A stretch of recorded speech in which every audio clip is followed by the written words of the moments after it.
आज हम समास का टॉपिक शुरू करने जा रहे हैं। सबसे पहले हमने किया था संधि का टॉपिक कंप्लीट।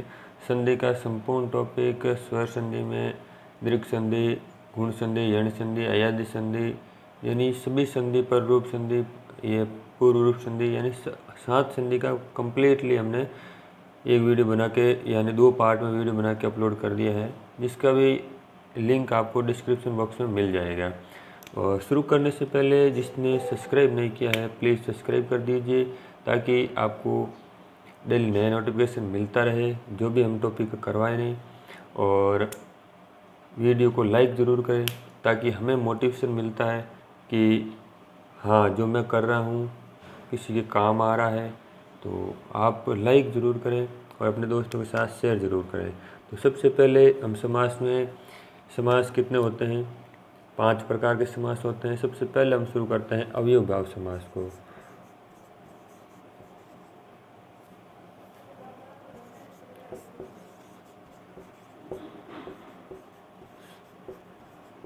अवयवी समास यानी अवयवी समास किसे कहते हैं, पहले उसकी परिभाषा देखते हैं। तो अवयवी समास कहते किसे हैं, यानी वह समास जिसका प्रथम पद प्रधान होता है। तो प्रथम पद प्रधान होता है और अवयव यानी अवयव से ये नाम से पता चल रहा है हमें कि इसमें अवयव यानी अवयवों का प्रयोग होता है, यानी अवयव का प्रयोग होता है। जैसे यथाशक्ति, यथा का जो भी जैसे मतलब अवयव होते हैं या कोई उपसर्ग होते हैं, उपसर्ग जैसे आजीवन, आमरण, अनशन, जो भी इस प्रकार के शब्द होते हैं वो अवयवी समास के सूचक होते हैं। तो सबसे पहले हम इसके ये तो हमने जान ली डेफिनेशन वगैरह। अब हम करते हैं इसके एग्जाम्पल, यानी अवयवी समास के एग्जाम्पल कौन से हैं वो भी आपको, यानी सबसे महत्वपूर्ण यही होता है कि अवयवी समास या कोई भी समास का है तो उसके एग्जाम्पल, यानी एग्जाम्पल आपको यदि पता है और ये एग्जाम्पल किस समास का है ये पता है तो आपको और कुछ करने की आवश्यकता नहीं है, क्योंकि बाकी का सारा ऑप्शन में दिया होता है। तो सबसे पहले हमारे पास एग्जाम्पल है अनजाने, यानी कुछ मोस्ट इम्पोर्टेंट एग्जाम्पल है वो आपको बताएंगे ताकि आपको पता चले कि ये हुआ कैसे। अनजाने का मतलब होता है बिना जानकर, बिना जानकर यानी बिना जाने या बिना जानकर। दूसरा है जैसे मान लो निडर, निडर इसका क्या होगा, बिना डरे, ऐसा जैसे बिना डर के या बिना डरे, बिना डर के या बिना डरे। या जैसे निडर में क्या है, नि उपसर्ग हो गया, अनजाने में अन उपसर्ग हो गया, यानी ये अवयव भाव समास में ये तो उपसर्गों का प्रयोग होता है और अवयव शब्दों का प्रयोग होता है। जैसे मान लो तीसरा ले लेते हैं यथाशक्ति, यथाशक्ति, यथाशक्ति में भी क्या है, शक्ति के अनुसार। यथाशक्ति में क्या होगा, शक्ति के अनुसार, शक्ति के अनुसार, शक्ति के अनुसार यानी जितनी शक्ति है ऐसा भी हो सकता है।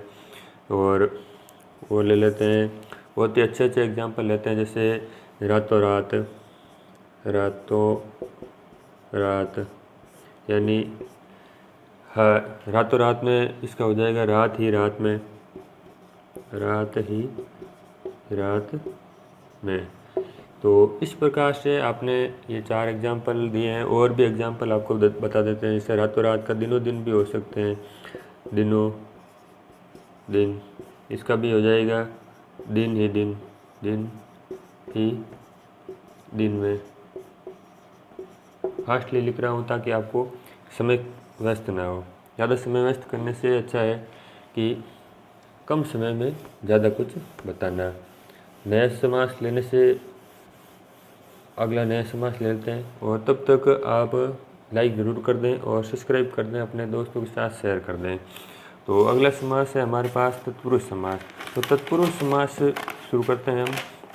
तत्पुरुष समास में सबसे पहले ये तत्पुरुष समास। तो तत्पुरुष समास में क्या होता है कि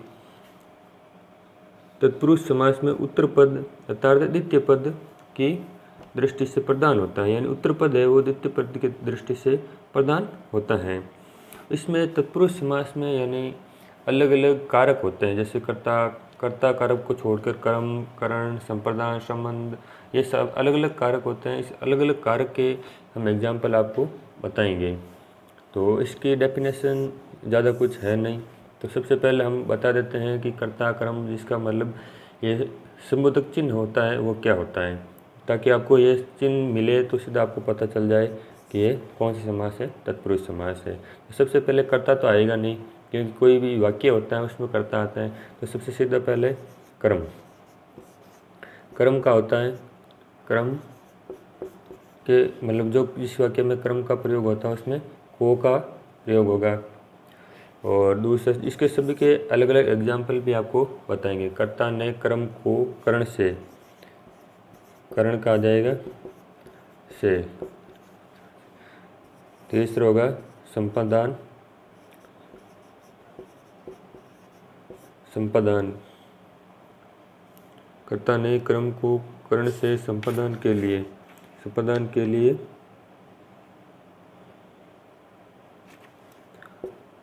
क्या हो जाएगा के लिए। और चौथा हो जाएगा अपादान से अलग, अपादान से हो जाएगा से यानी अलग के अर्थ में, अलग होने के अर्थ में, जैसे पेड़ से पत्ता गिरता है या अलग होता है। और लास्ट हो जाएगा 5 नंबर अधिकरण में पे पर, बीच में और आएगा न संबंध, संबंध का के की रा रे री, संबंध, संबंध, संबंध का हो जाएगा का के की या रा रे री जो भी हो। और 6 नंबर में हो जाएगा अधिकरण में पे पर, अधिकरण, अधिकरण में हो जाएगा में पर। तो ये वर्ड जहाँ भी आपको मिले देखने के लिए, जैसे को है, से है, के लिए है, से अलग होने का अर्थ में कोई वाक्य मिले, या का के की रा रे री ऐसा कोई वर्ड मिले, में पेपर वाला कोई वर्ड मिले, तो समझ लेना है ये कौन सा समास है, तत्पुरुष समास।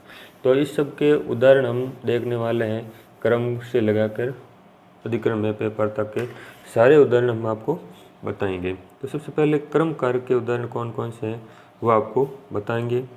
जैसे जेब कतरा,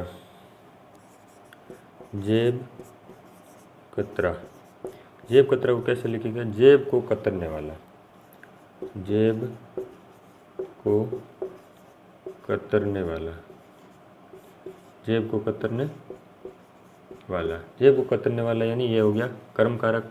जेब को कतरने वाला यानी जेब को कतरने वाला, ये हो गया जेब कतरा। जैसे सुखप्रद, सुख को प्रदान करने वाला, सुखप्रद का क्या हो जाएगा, सुखप्रद यानी सुख को प्रदान करने वाला, सुख को प्रदान करने वाला, ठीक है। और अगला हो जाएगा जैसे मनोहर, मनोहर का क्या मतलब, मन को हरने वाला, मनोहर, मनोहर का हो जाएगा मन को हरने वाला।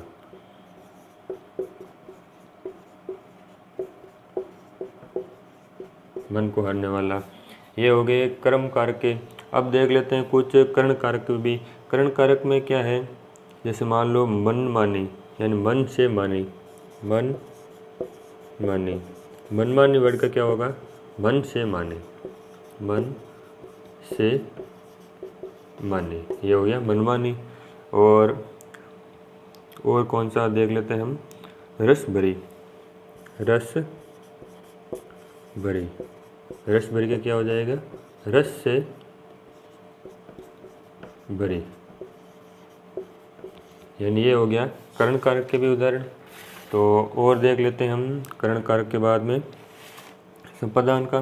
तो संपादन में क्या होगा, जैसे देशभक्ति, ये आपको क्लीन कर देते हैं ताकि अच्छे से वो कर पाए। तो देशभक्ति, तो समझ में क्या था, सॉरी संपादन के लिए, तो देशभक्ति में क्या हो जाएगा, देश के लिए भक्ति, देश के लिए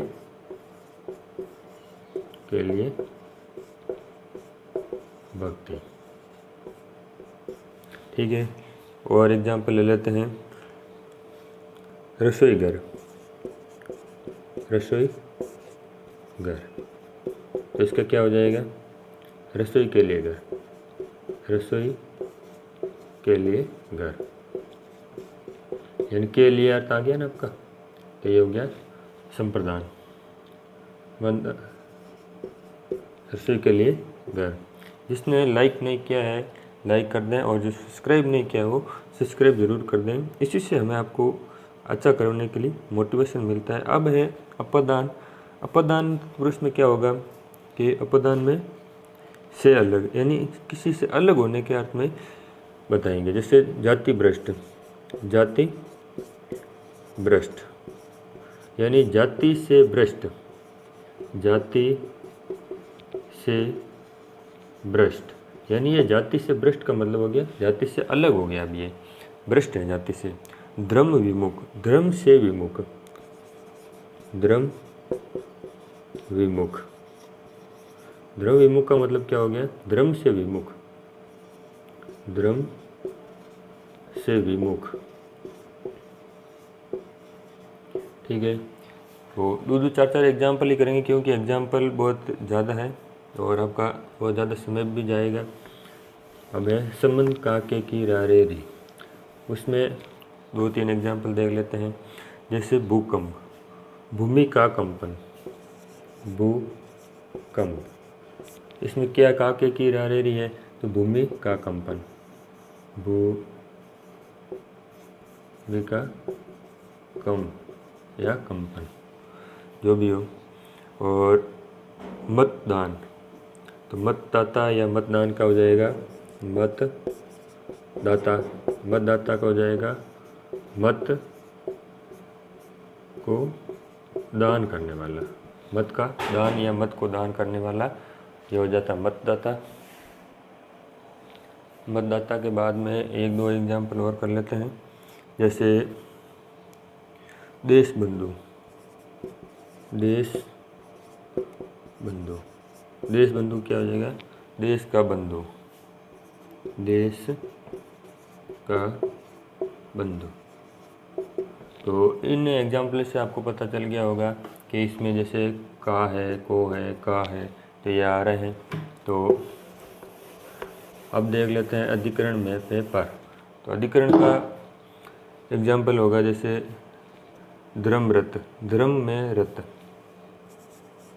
धर्म रथ, धर्म में रथ, धर्म में रथ, ये हो गया धर्म रथ।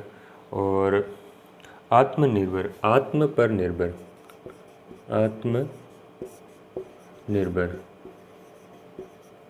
आत्म पर निर्भर, आत्म पर निर्भर।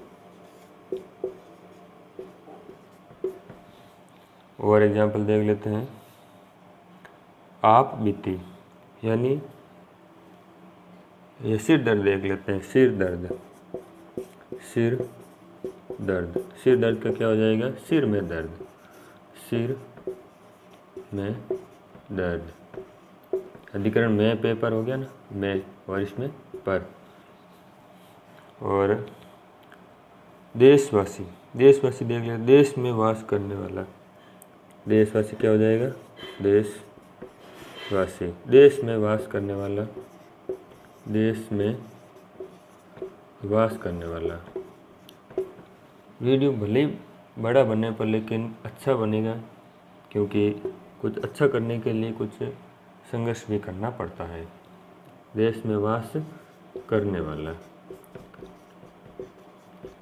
अभी तक 2 समास कंप्लीट हुए हैं और हमारे पास 3 समास और बाकी है। तो ये था तत्पुरुष समास। तत्पुरुष समास में हमने बहुत ही अच्छी तरीके से समझा है तो अगला लेते हैं हम तत्पुरुष समास के बाद में क्रमधारी समास। क्रमधारी समास में क्या होता है कि क्रम की प्रधानता होती है। जैसे मान लो एक होता है विशेष्य और एक होता है विशेषण, यानी एक उपमेय और एक उपमान। उपमेय और उपमान का क्या होता है, जैसे उपमेय उपमान की विशेषता बताता है, ऐसा होता है जिसमें हम उपमेय और उपमान ये बता देते पहले। उपमेय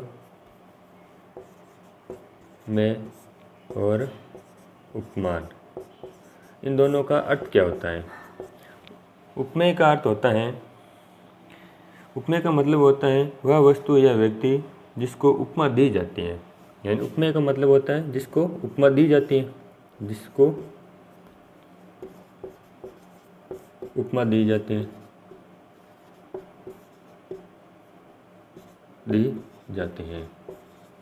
और उपमान का होता है जिसकी उपमा की जाती है, जिसकी उपमा की जाती है।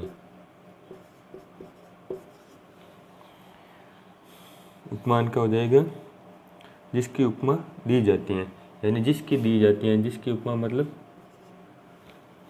जिसकी उपमा दी जाती हैं। तो एग्जाम्पल देखते हैं तो आपको पता चलेगा कि ऐसा कैसे हुआ, या इसमें मतलब किसकी उपमा है, किस कौन उपमान है। एक एग्जाम्पल देते हैं, पीताम्बर। पीताम्बर यानी पित्त है जिसका अंबर, पित्त और अंबर। पित्त क्या हो गया, उपमा हो गई, उपमान, सॉरी उपमा क्या, उपमान। और उपमेय क्या हो गया, अंबर, अंबर। तो अंबर उपमान हो गया, यानी जिसकी उपमा दी जाती है। तो उपमा किसकी दे रहे हैं, अंबर की दे रहे हैं। यानी उपमा दी की क्या जा रही है, यानी पीला, यानी अंबर यानी वस्त्र, पीला यानी पित्त यानी पीला, यानी पीला वस्त्र, पीला इसकी उपमान है। यानी उपमान का मतलब जिसकी उपमा दी जाती है। यानी पीले कलर की उपमा किसको दी है, अंबर यानी वस्त्र को दी गई है। तो इस प्रकार से उपमान ये उपमेय होते हैं। तो अब इसके एग्जाम्पल देखते हैं, काफ़ी ज़्यादा एग्जाम्पल करेंगे ताकि आपको पता चल जाए कि उपमेय और उपमान ये होता क्या चीज़ है।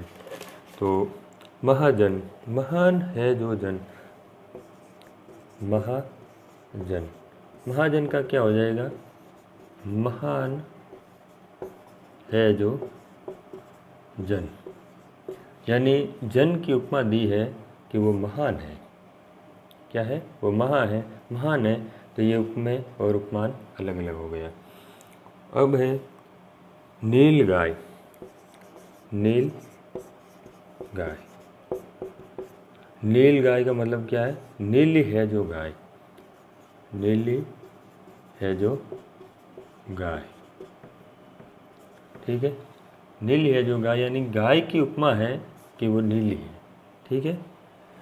अब है सद्गुण, सद है जो गुण, सद्गुण क्या हो जाएगा, सद्गुण, इसका हो जाएगा सत है जो गुण, यानी गुण की उपमा क्या है कि वो सत है, सद यानी सही है।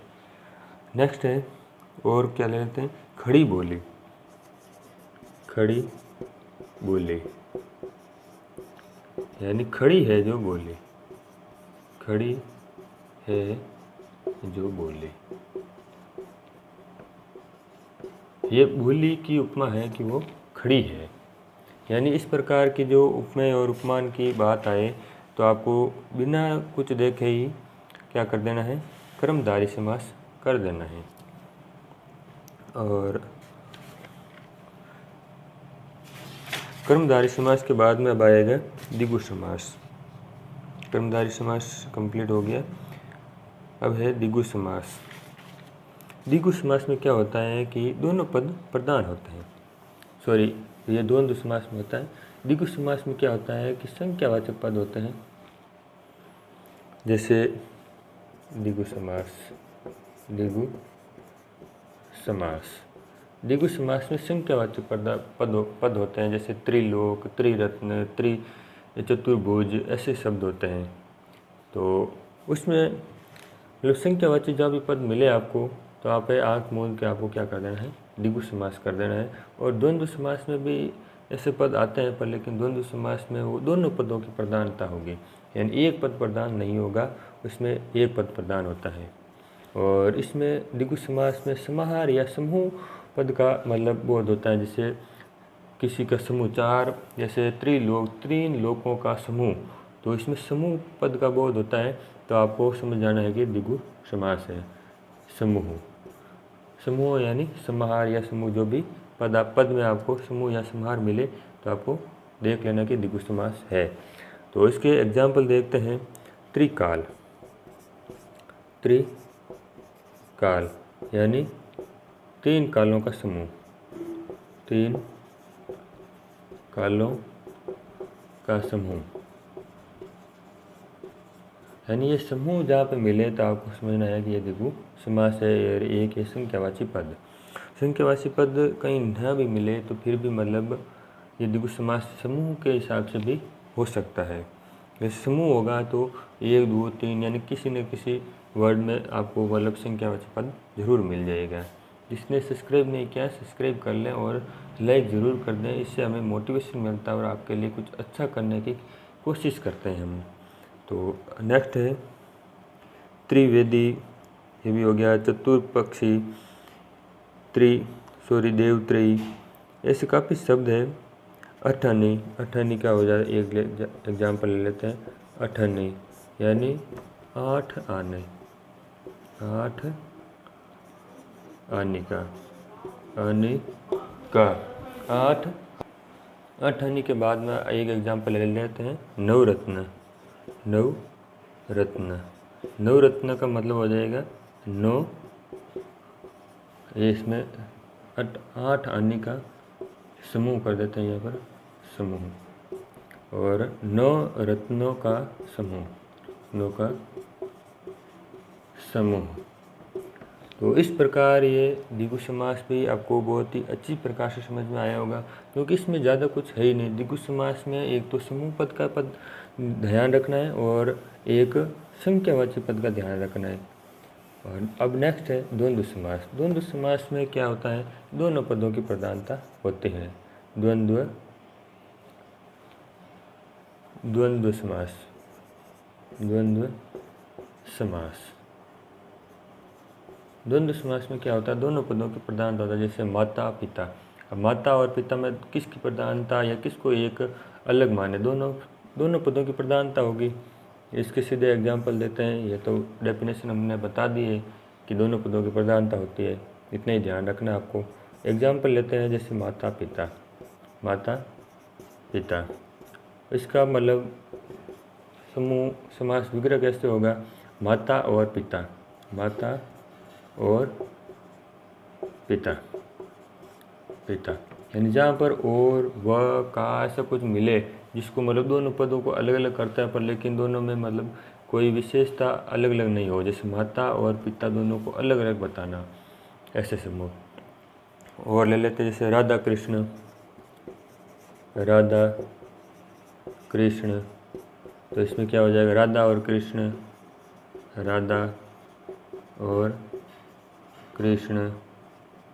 और क्या ले लेते हैं, राम श्याम, कुछ भी ले लो, सीताराम, सीताराम ले लेते हैं, सीताराम, सीता और राम, सीता और राम, कुछ भी एग्जाम्पल ले लो। इस प्रकार के जो भी मतलब वर्ड मिले आपको, जैसे किसी दो समूह, जैसे गाय बैल पशु पक्षी, या और क्या ले लेता, दाल बाटी, तन मन धन, कुछ भी आप ऐसे वर्ड मिले आपको तो आपको सीधा आँख मूंद कर द्वंद्व समास कर देना है। समास आपको देखने में टफ लग रहा होगा पर लेकिन समास बहुत ही आसान टॉपिक है। इतना आसान टॉपिक है कि आपको इसमें कुछ भी कन्फ्यूजेबल तो कुछ है ही नहीं इसमें, ठीक है। अवयवभाव समास में अवयवों का प्रधानता होती है। क्रमदाय तत्पुरुष समास में वो विशेषण होते हैं, जैसे कर्ता ने क्रम को कर्ण से संप्रदान के लिए पदांश से अलग अधिकरण में पर वो होता है। कर्मधारय समास में दोनों पदों की प्रधानता होती है, उत्तर पद की प्रधानता होती है। और वे बताया था आपको, जैसे मतलब विशेष्य और विशेषता ऐसा कुछ होता है। और द्विगु समास में संख्यावाची पद होता है। द्वंद्व समास में दोनों पदों की प्रधानता होती है, जैसे माता पिता, पशु पक्षी, खाना पीना, रोना धोना, जो भी है। और अब है बहुव्रीहि समास। ये लास्ट टॉपिक हो गया इसका समास का, बहुव्रीहि समास। बहुव्रीहि समास भी बहुत ही सरल है। इसमें तीसरा पद प्रधान होता है। बहुव्रीहि में क्या होता है? तीसरा पद प्रधान होता है। बहुव्रीहि कैसे लिखते हैं? बहुव्रीहि सही है। बहुव्रीहि समास, बहुव्रीहि समास। बहुव्रीहि समास में क्या होता है कि तीसरा पद प्रधान होता है। जैसे दशानंद, दशानंद क्या होता है? 10 है आनंद जिसके, दशानंद मतलब 10 है आनंद जिसके। आनंद का मतलब सर, 10 सर किसके हैं? रावण के। तो इसमें मतलब समास विग्रह क्या होगा? रावण। तो दशानंद, जैसे मान लो दशानंद में क्या होगा? 10 है आनंद जिसके, 10 है आनंद जिसके, तो इसके समास विग्रह में आगे क्या आएगा? दशानंद कौन है? तो कौन है? रावण, रावण। जैसे रघुनाथ, रघु का नाथ, रघु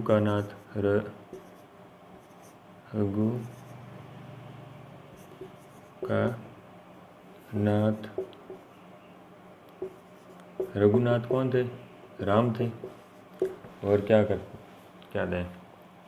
एग्जाम्पल बहुत सारे हैं, जैसे वो देते हैं त्रिरत्न, 3 है रत्न जिसके। कौन है? त्रिरत्न।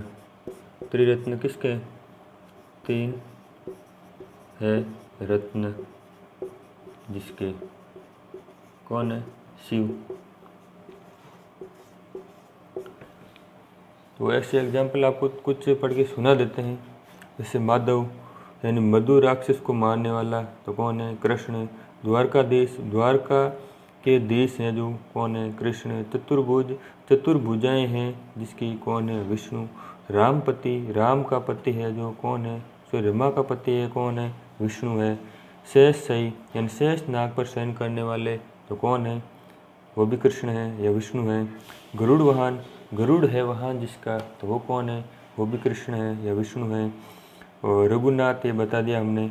रघुपति यानी रघु का पति है जो, तो कौन है? तो है राम, यानी रघुकुल यानी रघुवंश से रघु का पति। और कौशल्य नंदन, कौशल्य नंदन भी कौन है? राम है। यानी इस प्रकार के शब्द, जैसे मान लो हिमतन्या यानी हिमतन्या का मतलब, तन्या का मतलब होता है पुत्री। तो हिमतन्या कौन थे? हिमाचल की पुत्री कौन थी? पार्वती। त्रिनयन, 3 है नयन जिसके, तो 3 नयन किसके हैं? शिव के हैं।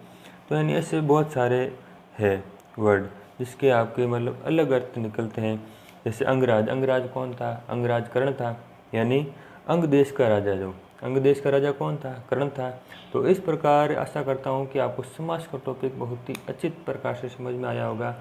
तो इसी प्रकार के अलग अलग टॉपिक को समझने के लिए आपको इस चैनल को सब्सक्राइब कर लेना है और वीडियो को लाइक करना है, अपने दोस्तों के साथ दबा के शेयर करना है। इतना शेयर करना है कि हम आपके लिए इतना कुछ करें कि दिल खोल के आपके लिए बहुत ही अच्छा करें और आपका सिलेक्शन हो। और हम आपकी कामना करते हैं कि हमने जो आपको बताए हैं आपको बहुत ही अच्छी तरीके से समझ में आया होगा।